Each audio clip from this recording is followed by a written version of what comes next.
NCERT के किताबों में नॉर्थ ईस्ट के बारे में आखिर क्यों जानकारी होनी चाहिए? नॉर्थ ईस्टर्न स्टेट्स ने देश को आखिर क्या दिया है, या आप कह सकते हैं क्या नहीं दिया है। नमस्कार दर्शकों, एक बार फिर आपके साथ में ईशा महातो। कल यानी 4 जून को ट्विटर पे 2 हैशटैग्स ट्रेंड कर रहे थे। Hashtag A chapter for north east, hashtag north east matters.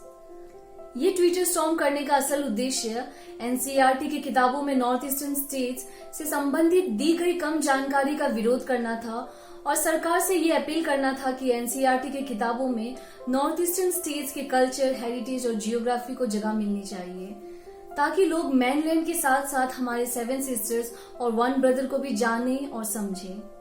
उनके मुताबिक यही एक तरीका है जिससे वो नॉर्थ ईस्टर्न स्टेट्स के लोगों के मन में अलगाव यानी एलिनेशन को दूर कर सकते हैं और बाकी देशवासियों के मन में उनके प्रति सम्मान और प्रेम की भावना को बढ़ा सकते हैं। हमें हमेशा गांधी जी, सरदार पटेल, जवाहरलाल नेहरू की याद आती है जब हम भारत की स्वतंत्रता की बात करते हैं, पर ना जाने ऐसे कितने ही अनगिनत नायक हैं जिसका हमारी किताबों में जिक्र तक नहीं है।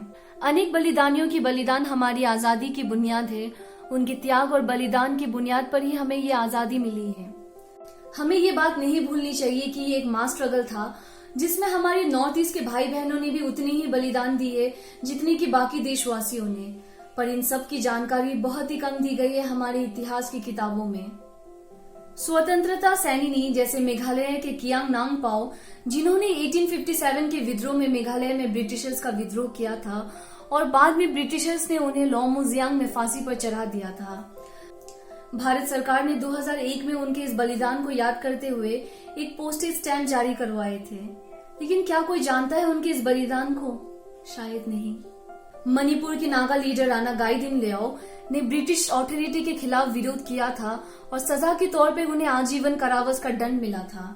भारत आजाद हो जाने के बाद उन्हें भी आजाद कर दिया गया था और साथ ही साथ भारत सरकार ने आगे चलकर उन्हें पद्मा भूषण से भी सम्मानित किया था, पर कितने लोग जानते हैं उनके इस बात को? इसके साथ साथ 1904 में मणिपुर के विमेन स्ट्रगल जो ब्रिटिशर्स के खिलाफ हुआ था, इसे भी हमारे इतिहास की किताबों में जगह नहीं मिल पाई। 1890 में मिजोरम के शूरवीर प्रसल था ने अपने प्राणों का बलिदान दे दिया था लुसाई हिल्स को ब्रिटिशर्स का इन्वेशन से बचाते हुए, पर दुख की बात यह है कि इनके इस बलिदान को कोई जानता ही नहीं। आसाम की कनकलता बोरुआ ने महज 18 साल की उम्र में सीने पर गोली खाई थी ब्रिटिशर्स के खिलाफ क्विट इंडिया मूवमेंट में अपने देश के खातिर। और तो और दूसरे विश्व युद्ध में जापान ने कोहिमा से भारत को इन्वेड करने की कोशिश की थी, लेकिन वो इसमें भी नाकामयाब रहे और हमारे देश के लिए नागालैंड के कोहिमा का ये युद्ध एक टर्निंग पॉइंट साबित हुआ।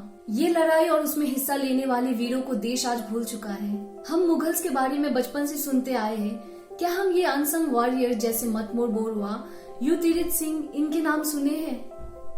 और ऐसे ही न जाने कितने अनगिनत शूरवीर हैं जिन्होंने देश के प्रति समर्पण की भावना दिखाई है, पर हमारी किताबों ने इनके समर्पण को वो सम्मान नहीं दिया जो इन्हें मिलना चाहिए।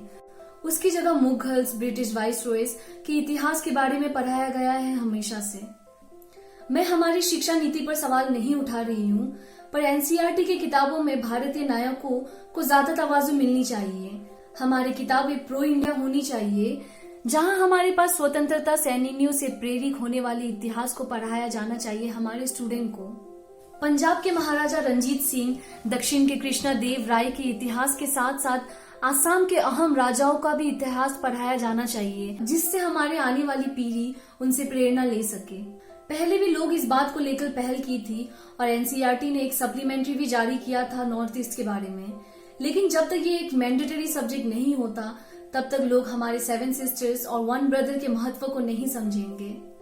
इतने बड़े बड़े स्पोर्ट्स स्टार्स, एंटरटेनर्स हमने दिया है अपने देश को, फिर भी दुख की बात यह है कि आज भी हमें लोगों को बताना पड़ता है कि हमारा स्टेट भारत का हिस्सा है। जब 1962 में चाइना ने अरुणाचल प्रदेश को अटैक किया था, तब वहां के लोगों ने घर के बर्तन से अपने देश को बचाया था, क्योंकि वहां के लोगों ने पूरे दिल से खुल के भारतीय माना है और यही जज्बा हमें इतना स्पेशल बनाता है। ऐसे ना जाने कितने रीजंस है जो नॉर्थ ईस्ट को अनोखा बनाता है, और ये मैंने अपने video 100 reason to love north east में बताया है, जिसका लिंक आपको डिस्क्रिप्शन में मिल जाएगी। हमें गर्व है अपने भारतीय होने पर, बस इतना सा प्रयास है कि हमारा देश हमारे बारे में जाने, हमारे कल्चर को जाने और हमें खुले दिल से अपनाए। और नॉर्थ ईस्टर्न स्टेट्स को लेकर कोई अफवाह या फेक न्यूज ना फैलाए और हमें पूरे दिल से सम्मान करे। और ये तभी होगा जब लोग हमारे कल्चर, हिस्ट्री और जियोग्राफी के बारे में जानेंगे, तभी हमारा देश पूरी तरह से यूनाइट हो पाएगा। धन्यवाद।